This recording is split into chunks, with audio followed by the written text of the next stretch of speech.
आसिम इफ्तिखार ने अक़वाम मुत्तहिदा में पाकिस्तान के मुस्तकिल मंदूब का मनसब संभाल लिया। आसिम इफ्तिखार अहमद ने 31 मार्च 2005 को अपनी मुद्दत मुकम्मल करने के बाद इस मनसब से इसबुकदोश होने वाले सफीर मुनीर अकरम की जगह ली है। सफीर आसिम इफ्तिखार अहमद ने UN secretary general Antonio Guterres से मुलाकात के दौरान अपनी सफारती असनाद इन्हें पेश कर दी और अपने पहले खिताब में कहा कि आलमी बरादरी दूसरों की खिदमत के लिए जाने खतरे में डालने वालों का तहफ़्फ़ुज़ करे। तनाज़ात वाले इलाकों में इमदादी कारकुनों को धमकियों और गोलियों का सामना है। इन्होंने कहा कि गजा संगीन बहरान से दो चार है। अफ्रीकैन को लाज़मी तौर पर इंसानी कवानीन पर अमल दरामद करना होगा। पाकिस्तानी मंदूब आसिम इफ्तिखार ने मुतालबा किया कि तहकीकात के जरिए खिलाफ वर्जी करने वालों को जवाबदेह बनाया जाए और सलामती कौंसिल के जरिए पाबंदियां आयद की जाएं और कानूनी कार्रवाइयां की जाएं।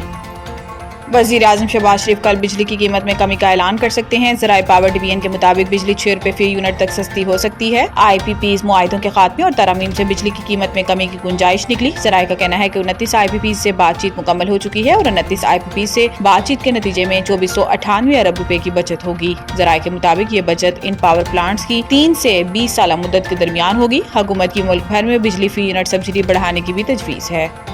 IMF टीम बजट की तैयारी के लिए कल से पाकिस्तान का दौरा करेगी। माली साल 2025-26 के बजट की तैयारी के सिलसिले में IMF का वफ्द कल से पाकिस्तान के दौरे पर आएगा। ज़राए के मुताबिक वफ्द आइंदा माली साल के बजट बशमूल टैक्स, रेवेन्यू इक़दामात, अखराजात पर कंट्रोल और दीगर तरक्याती अखराजात के बजट के हवाले से पाकिस्तानी हुकाम के साथ मुज़ाकरात करेगा। ज़राए का बताना है कि आइंदा माली साल का विफाकी बजट जून के पहले हफ्ते में पेश किया जाएगा और इससे काबिल बजट को हतमी शक्ल देने के लिए IMF की टीम पाकिस्तानी हुकाम से मिलकर तजावीज़ तैयार करेगी।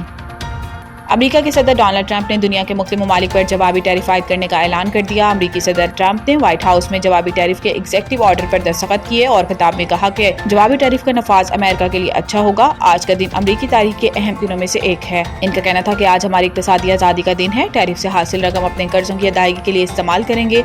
बरसों अमेरिकी शहरियों को साइड लाइन रखा गया, दूसरी कौमें ताकतवर बन गई। अब अमेरिका की खुशहाली की बारी है और इजाफी टैरिफ आयद करने से मजबूत मुसाबकत और अशिया की कीमतें कम होंगी। इस रकम को अपने टैक्सों को कम करने के लिए इस्तेमाल करेंगे।